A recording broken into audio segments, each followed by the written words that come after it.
So, you decided to check out this video, huh? Well, settle in because we're about to dive in to what's coming next week on Marvel's Avengers.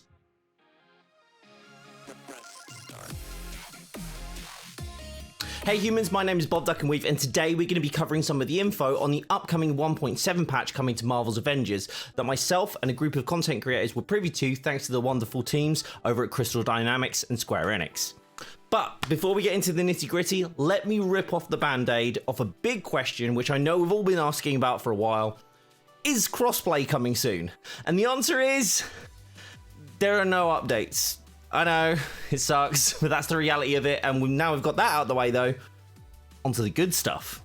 So, the good news is patch 1.7 drops on Tuesday, the 18th of May, which is next week, with a bunch of cool new stuff, which we're going to talk about in this video.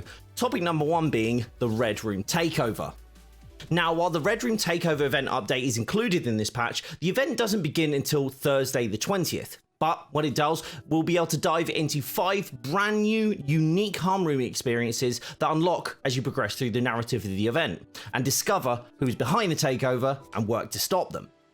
We're told the event itself isn't just harm rooms, except this time they're red, but new spaces with new challenges and obstacles such as techno lava that you have to keep in mind when fighting your way through.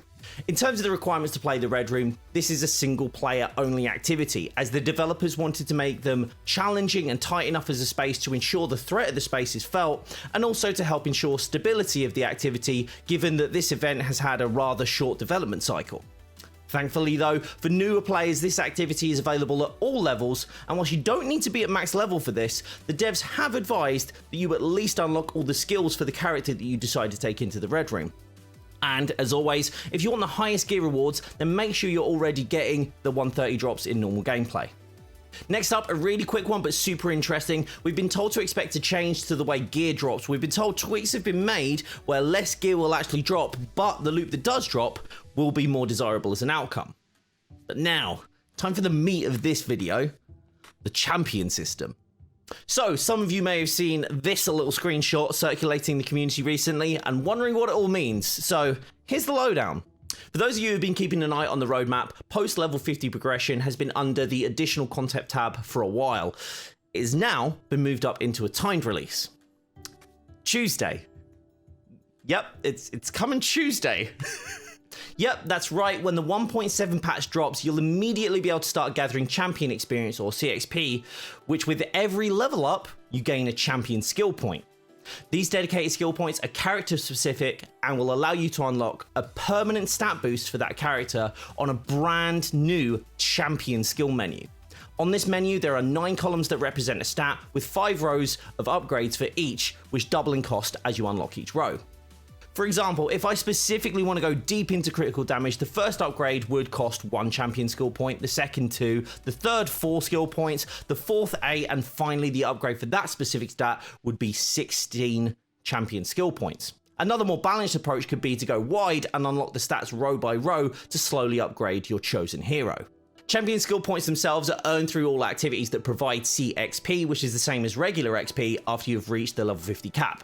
Each champion level requires more XP than the last, which is going to mean a serious grind for advanced players, because to max out this new skill menu, you're going to need to hit champion level 372 to unlock every single boost for each hero. This should provide something for the players that already maxed out their favourites and are searching for something else to grind in the game. Expect to see champion level 372 on my Iron Man nameplate by Friday. It's not going to happen.